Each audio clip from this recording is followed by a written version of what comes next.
ഭാരതപ്പുഴയിൽ നിന്ന് മണലെടുക്കുന്നത് പുനരാരംഭിച്ചു.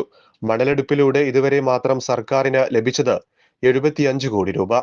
തൃത്താല, കൂട്ടക്കടവ്, പട്ടാമ്പി, കീഴായൂർ, ഷൊർണൂർ, ചെറുതുരുത്തി തടയണകളിൽ നിന്ന് മണൽ നീക്കിയതിലൂടെയാണ് 75 കോടി രൂപ വരുമാനമായി ലഭിച്ചത്.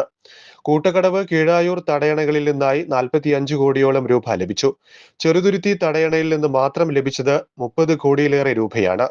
ഷൊർണൂർ സബ് ഡിവിഷനിലെ ഭാരതപ്പുഴയിലെ 5 തടയണ പ്രദേശങ്ങളിൽ നിന്ന് മാത്രമായി 100 കോടി രൂപയോളമാണ് പ്രതീക്ഷിക്കുന്നത്.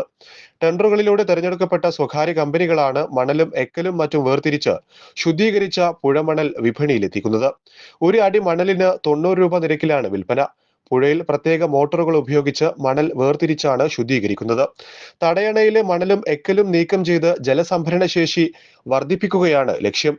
തടയണകളിലെ മണൽ നീക്കുന്നത് വഴി വെള്ളപ്പൊക്കം കുറയ്ക്കാനും കുടിവെള്ള പദ്ധതികൾക്ക് വെള്ളം ഉറപ്പാക്കാനും കുറഞ്ഞ നിരക്കിൽ നിർമ്മാണ സാമഗ്രികൾ ലഭ്യമാക്കാനും സാധിക്കുമെന്നാണ് സർക്കാർ വാദങ്ങൾ. എന്നാൽ അശാസ്ത്രീയമായ മണലെടുപ്പ് ഭാരതപ്പുഴയുടെ പരിസ്ഥിതിയെ നശിപ്പിക്കുമെന്നും ഭൂഗർഭ ജലനിരപ്പ് കുറയാൻ കാരണമാകുന്നുവെന്നും പരിസ്ഥിതി പ്രവർത്തകർ ആശങ്ക പ്രകടിപ്പിച്ചു. ഭാരതപ്പുഴയിലെ മുഴുവൻ തീരവും മണലെടുത്ത് കല്ലും കുറ്റിച്ചെടികളുമായി മാറി വികൃതമാണിപ്പോൾ. ഇവ നീക്കം ചെയ്ത് പുഴയ്ക്ക് സുഗമമായി പരന്നൊഴുകാൻ കഴിയുന്ന സാഹചര്യമാണ് ഒരുക്കേണ്ടത്.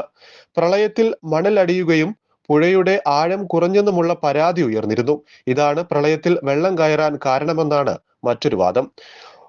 കൂട്ടക്കടവ് റെഗുലേറ്ററിന്റെ അപ്രോച്ച് റോഡ് നിർമ്മാണത്തിനായി കൂപ്പുകൾ പൊളിച്ചതാണ് പ്രളയത്തിൽ ഈ മേഖലയിൽ വെള്ളം കയറാൻ കാരണമെന്നാണ് വാദം.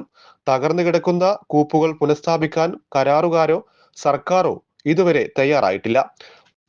പുഴമണൽ അനിയന്ത്രിതമായി എടുക്കാനുള്ള അനുമതി നൽകിയത് നദികളുടെ പൂർണ്ണനാശത്തിലേക്ക് എത്തിക്കാനുള്ള തീരുമാനമാണിതെന്നും പരിസ്ഥിതി പ്രവർത്തകർ പറയുന്നു. K news, Koodallur.